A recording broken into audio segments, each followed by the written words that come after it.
Hey there, welcome back to the Savvy Host Podcast. This is episode 2 for Vacation Rental Marketing Foundation's Facebook Success. And I just wanted to start out with a couple of questions that I received. And nobody that had questions wanted me to share their name, so I'm not going to do that. But one question that I have is, which is best, Instagram or Facebook?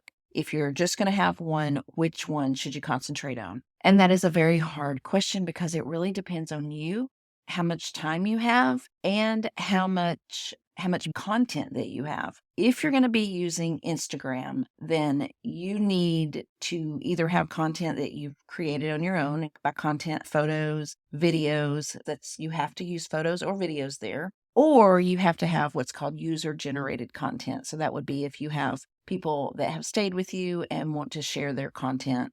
I have worked with several clients who have had influencers come out and stay with them and given them lots of great content to share, both free and paid influencers. So if you have a property that is appealing to an influencer and you want to reach out to an influencer and have them stay and create some content for you, remember, these are professionals. I'm not talking about just somebody with a bunch of followers that wants to stay in your property. So talking about someone who has worked with other vacation rental hosts and who does this basically for a living. They create amazing content, and you should negotiate a deal where you get at least some of that content. And that's a very important part of user-generated content strategy, is getting content from influencers or others who stay at your property. So you might want to offer a discount to someone if they will take some great photos and videos for you. You can also share content from other local businesses. That's a way to share content.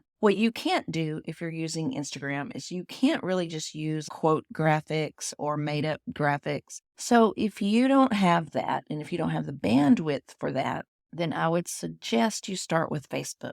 Now, even if you have an Instagram and you decide you do want to concentrate on Instagram, you should still have a Facebook page. It doesn't have to be fully active, but you should go through and optimize it like I suggested in Monday's episode.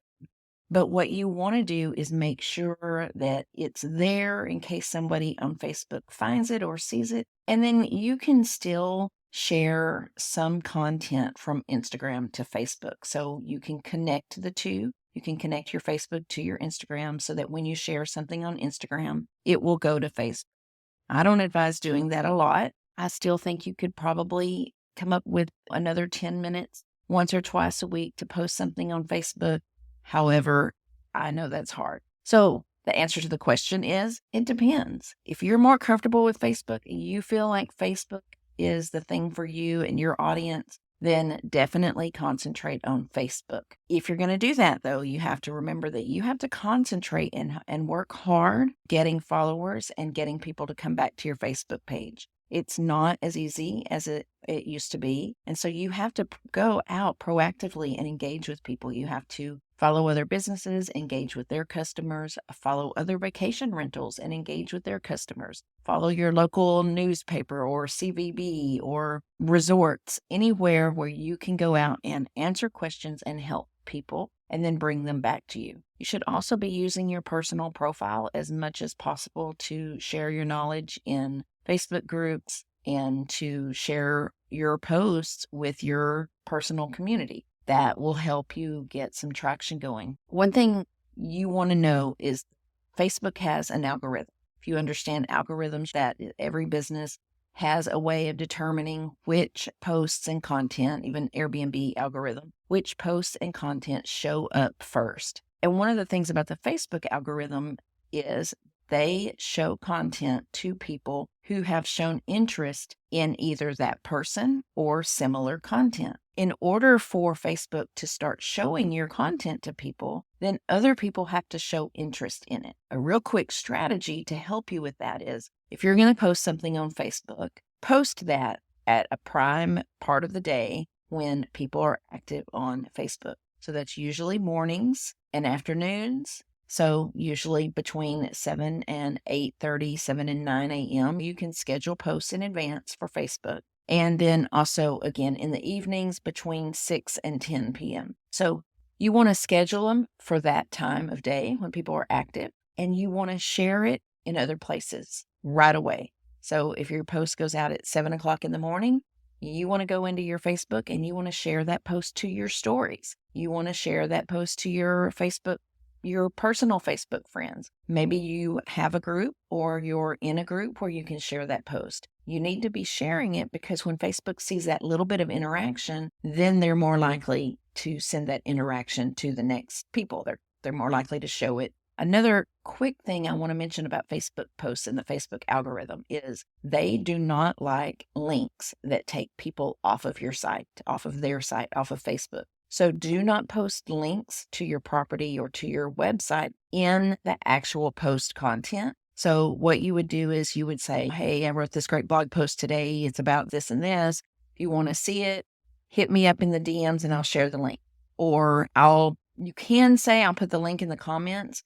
But from what I've read, Facebook is even getting hip to that. Okay. Another question is, should I be running Facebook ads? I heard that the only way to get Facebook traction is by using ads. Using ads is a great way to get Facebook action for sure. Using ads or boosted posts to bring people back to your page can be a really great strategy. If you were to do that, I would really make sure that you tried it with posts that are really meaningful, not just a salesy type pitch post. You want it to hit people where it makes them want to visit. It makes them excited about your property or your destination. So you can boost those posts for $10 to $15. Maybe do that once a month and see if it helps your Facebook page grow. You just have to remember when your Facebook page is growing, as it grows, you want to be right there creating new content, because if you do an ad and then you get 15 new followers and then you don't follow up with anything, then once again, Facebook sees it as static. You want to be consistent with your content. So don't do a Facebook ad for Facebook growth unless you plan on using your Facebook page. Same goes for Instagram. You can do a boosted post on Instagram to get some action. But again, don't do it unless you're planning to follow up with other content. Now, you can use Facebook ads to send traffic to your website for bookings, and those can be very successful. It does take a lot of practice. If you have just one or two properties, you need to be prepared for a budget of $500 to $700 to start with, because you have to play around. Something I would definitely recommend you learn more about. In my upcoming group coaching, I have an entire lesson over Facebook and Instagram ads. Okay, next question. Should I start my own Facebook group?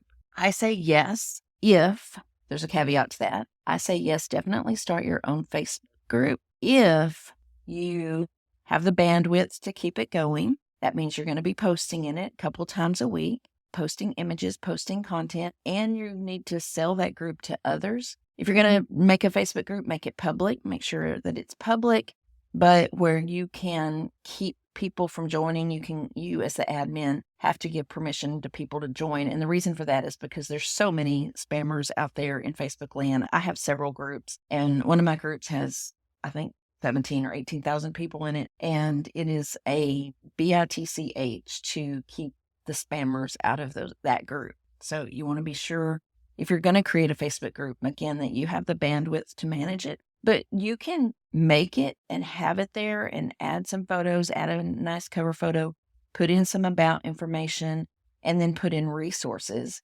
Then you would invite some of your local neighbors, like local business owners that you may know, to join the group. And then basically the group is open for any tourists. I have a group based off of my Tour Wimberley blog. I have a group called Tour Wimberley, Texas on Facebook.